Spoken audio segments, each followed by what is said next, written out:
Jesus and the 12 disciples and the 12 zodiac as it relates to the aspects of our mind from a esoteric and a metaphysical perspective.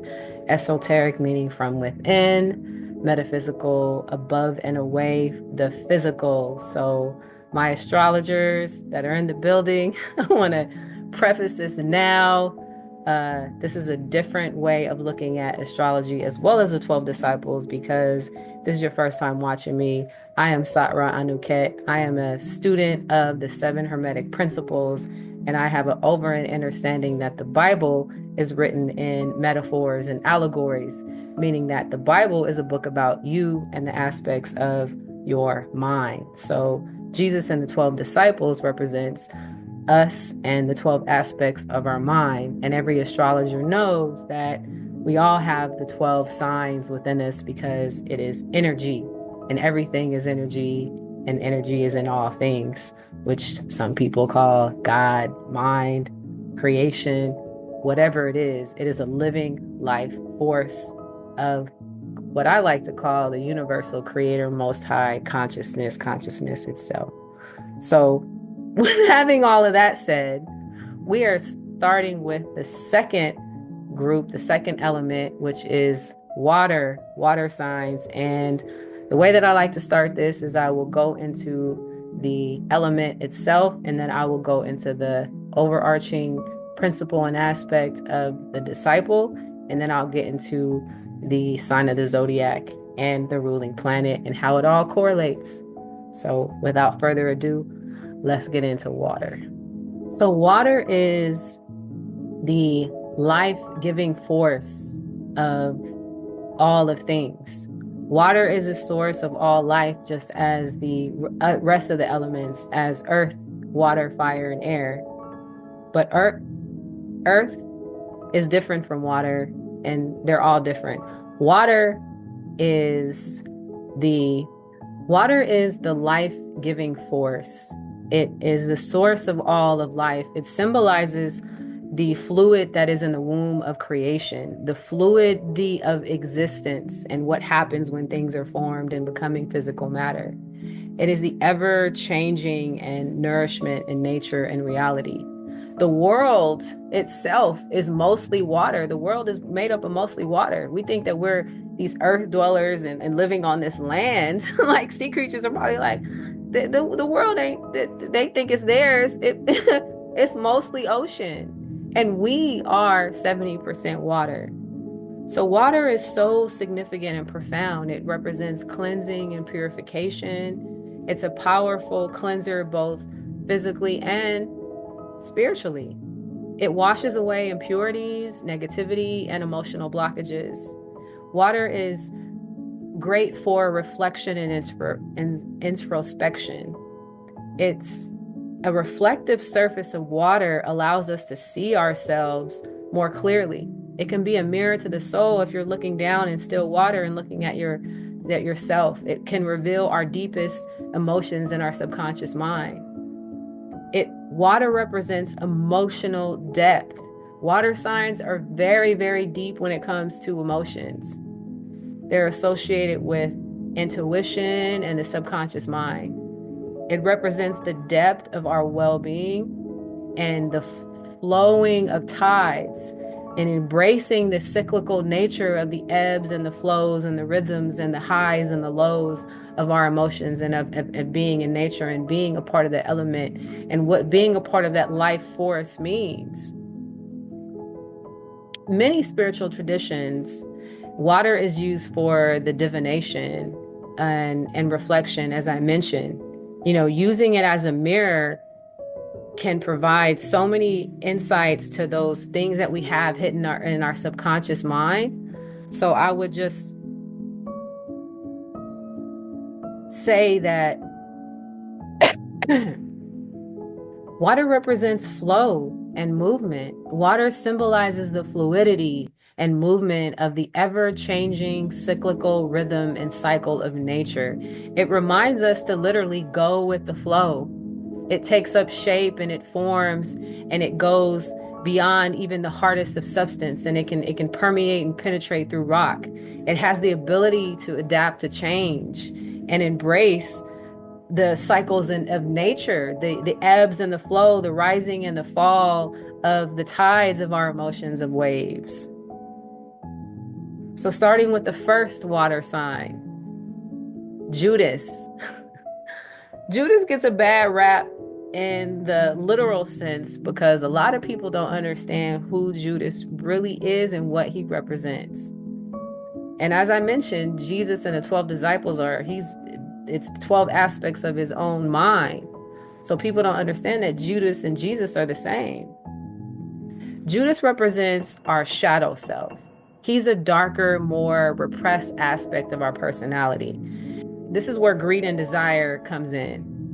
Where Judas betrayed Jesus for 30 pieces of silver to gain material wealth. And this represents the potential for our physical desires that actually will corrupt us. Judas had wavering faith. He was as close as a kiss on Jesus's lips. It's as close as the word that comes out of your mouth, because your own words will betray you. And ultimately, that's what happened. It's the fear of death of the unknown. And I don't know if many of y'all know this, but there's two Judases. The other Judas, Judas, the son of James, sometimes identified as Thaddeus, is mentioned as one of the 12 disciples. He's known for asking a question about the Father John in John 14:22. But the two Judases are very different people, which let us know that it represents polarity. So Scorpio and Judas represents the law of polarity, understanding that there is a crucifixion, that there is death that happens in our mind when we fix our mind to the cross and die to anything that is negative within us, to die to the things that betray us, that cause us to play ourselves. Because Judas Iscariot was the traitor, where Judas, the son of James, was remembered as the faithful disciple. So the faithful part of us that can follow our Christ consciousness is going to be the disciplined aspect of ourselves. Judas also rules detachment. That's where the crucifixion and polarity comes into play.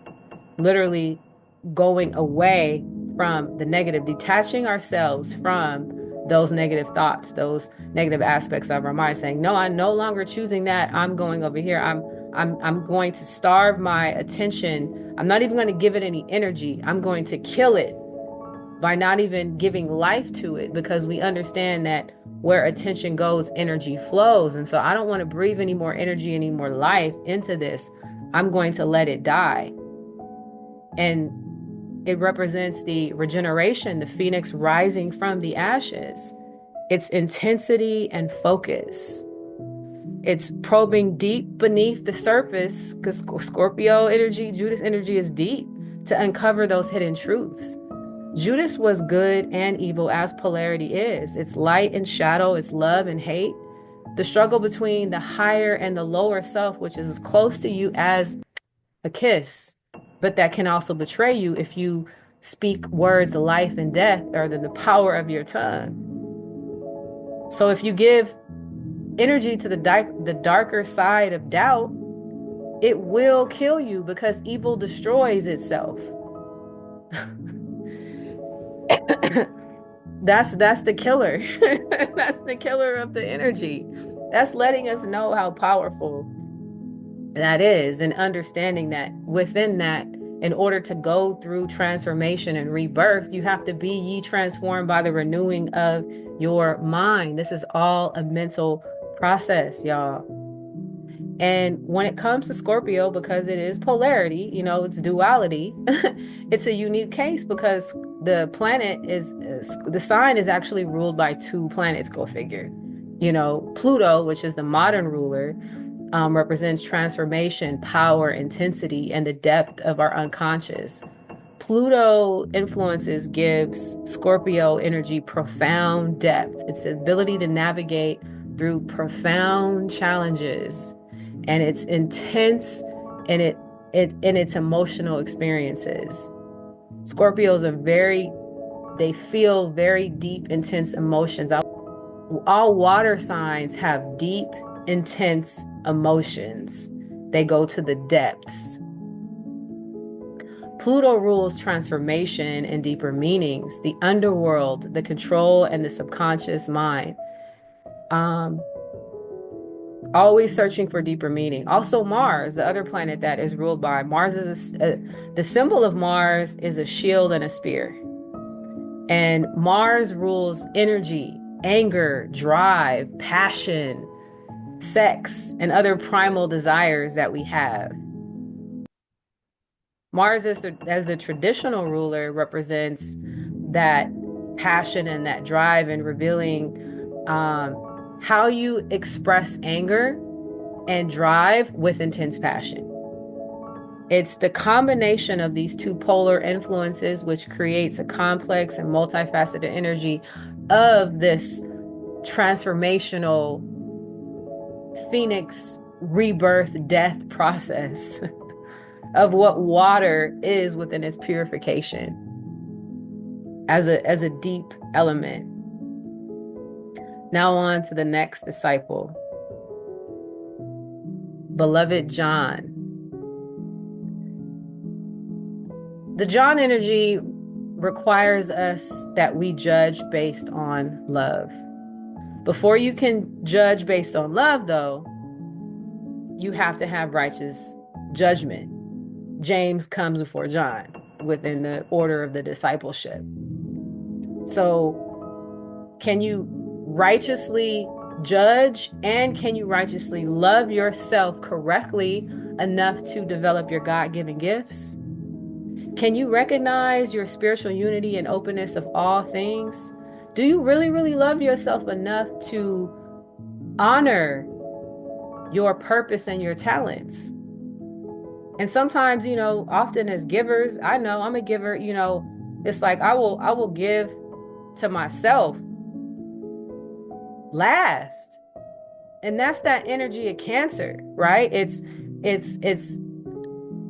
understanding that love is the creation of all things, but you also have to understand that you have to protect and nurture yourself.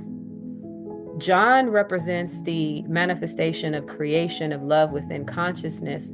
Love transcends the ego, and it connects us with divine compassion over condemnation, and it seeks to understand. It is forgiveness in the foundation and embraces vulnerability. You know what the Bible says, there is no condemnation for those in Christ consciousness. So if you're condemning yourself, it's saying that with love cast out all condemnation and fear. So it's understanding that you're choosing to correctly develop your gift and vibrate and judge based on love, based on seeing the good, based on seeing people as God sees them, as perfect. It's also creating an inner sanctuary, just as the Cancerian crab, seeks shelter in its shell. It encourages us to have cultivation in a safe and nurturing inner world that involves practices like meditation and journaling and other introspective activities that allow for that spiritual flow and that process to occur, because Cancerian energy is also about protecting the home space so that you can have love cultivated within that space. Protecting the inner child is also very Cancerian energy. It's associated with childhood and the nurturing mother archetype. So you'll often find that if you have a mother wound, it's the Cancer energy in you, and that could turn into very resentful. Wherever you have Cancer in your chart, if you have any mother wounds, I encourage you to work on that. It recognizes the importance of tending to the inner child, the vulnerable, emotional part of ourselves, and loving with nurture and compassion. By nurturing and protecting that inner child, we can really cultivate greater emotional stability and wholeness within.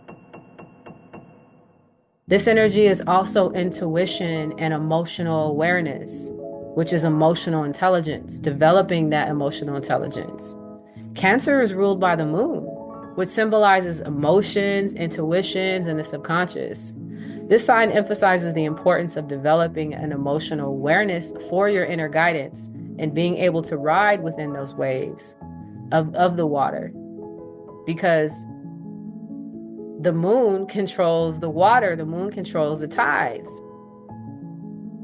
This involves developing a healthy coping mechanism and learning to nurture oneself during times of emotional distress and not developing habits of negative things during times of emotional distress.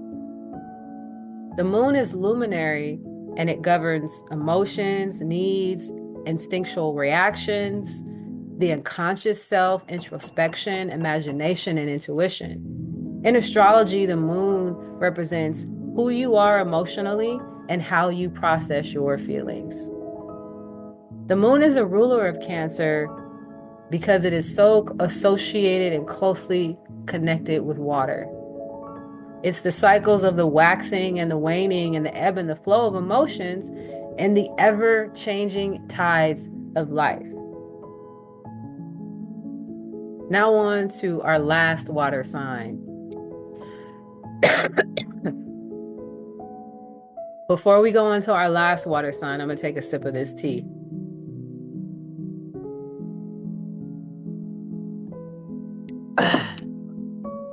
All right. Pisces. My youngest son is a Pisces, and I just love me some Pisces. You know, in being a mom of whatever sign, it really teaches you first being a mom, being a parent, teaches you about yourself. It's it's everyone. I meet no one but me. Everyone is a reflection of you, but literally your children are like a reflection of you. And I love the fluidity of the water of Pisces, and my oldest is a Leo. I'll get into Leos later, but Pisces, they're very dreamy. So Pisces is surrender and transcendence. Bartholomew, the disciple Bartholomew, represents Pisces, and it's a power to visualize the invisible into visibility. It's energizing your quality of imagination. We were made in God's likeness and image, the imagination in God's mind. Literally, God thought us into existence. God imagined me. God cared enough of creation, thought enough in wanting to experience what I would think and feel like, because no one can feel what I feel like, no one can think what I think but me. So I am a representation of the imagination of being able to connect with that aspect of creation itself. What you recognize, you energize, but you have to see the image within your mind's eye. It is magic in action. How can you see something in your mind's eye? You can create a whole scene and scenario, and within that vision in your mind's eye, it evokes feelings. It's literally a whole nation in your mind, imagination. And to be able to discipline your imagination for good, because oftentimes we daydream about things that, you know what I'm saying, that are horrible. We think about and imagine the worst case scenario, or we be jumping to conclusions and having stories about previous arguments and when the next time we encounter someone and what we're gonna like. We use our imagination. We have over 70,000 thoughts per day. We're constantly communicating and corresponding within ourselves. This is what the law of correspondence teaches us: as above, so below; as within, so without; as the universe, so the soul. For infinity, forever. You're never, even when we sleep, we never stop thinking. So it's teaching ourselves when we are using our imagination and how we should be using our imagination to redeem the imperfect by perfectly seeing it. Because without the proper vision, people will perish. If you don't have the ability to properly see yourself in good health and wealth and abundance and prosperity, then you're seeing yourself in in disparity, in lack, in limitation. And eventually that is going to crystallize in your body and take on physical form and be dis-ease, because that thought carries a vibration and permeates throughout your entire body, and then it becomes a physical reality, as within, so without. So if you can think and feel and visualize something the right way, and you have the power to do that, it's the power to be able to believe and use your imagination in the right way. And, you know, Bartholomew was initially skeptical, right? He ultimately came to believe Jesus. He ultimately, because at first the skepticism was like, oh, I don't know if I can really do this. And some, we do that with our imagination sometimes, right? The little skeptic, the doubt that comes in. But he was eventually able to believe Jesus because of belief, as Esther Hicks says, a belief is a thought that you keep thinking. So within perseverance, within using that persevering Capricorn energy of our mind, the discipline, or any kind of earth element, Virgo, put it all together, right? To persevere and to keep thinking that thought. A belief is a thought that you keep thinking. He was eventually be able to ultimately come to and use his imagination in the right way. This highlights the power of belief and transformation through perception, to be transformed by the renewing of our mind to new possibilities, to new visions, to new sights, to new imagination. And within this journey, it suggests that even within these initial doubts, embracing faith and embracing feeling, embracing and trusting, because your feelings are going to guide you, because you're divinely guided and protected by your higher self, and that's going to come through within your feeling. Virgo lets you know that your gut instincts are going to work. So you can surrender within your transcendence, within this Pisces dreamy energy, and being able to use your imagination within that space. Pisces is deeply connected to the imagination, dreams, and the collective unconscious. It's deeply connected to the spiritual realm. It encourages us to tap into these realms and access the deeper truths in order to connect with the divine. We are directly connected to source, to the divine in our dream states. The Piscean energy is not mere fantasy at all. It's a gateway to accessing higher states of self-consciousness and connecting with the universal most high consciousness, spirit. We can use our imagination as a tool for spiritual growth through visualization, creative expression, and engaging with imagery will cultivate faith, feeling, deeper wisdom, and ultimately experiencing the divine heavenly states that we want to have within. Being able to overcome those limitations with compassion, because water is compassion. Pisces are so known for their compassion and empathy. I swear my son as a Pisces is so loving and compassionate. This boy will give you the shirt off his back. A lot of water signs, Cancers too, but my Pisces son, like he, and that's why they associated, Jesus with Piscean energy, because it was during the age of Pisces, during that compassion and empathy, and oftentimes, sometimes suffering on the lower side of it, because they're highly sensitive to energy and emotions, and so they're sensitive to the suffering of others. They can feel and sense everything that is going on within that water of space. So they often dedicate their lives to helping those in need. They're always looking to provide solutions. They have the heart of a healer when it comes to helping people that are in need. This sign is ruled by Neptune and the imagination, making it more vibrant and surreal and deeply provocative. It can lead to profound creative insights and a heightened sense of wonder and awe. Like Pisces are always sleeping. I know my son, like we get in the car, we didn't get down the street, he's knocked out. Like Pisces are always in the dream world.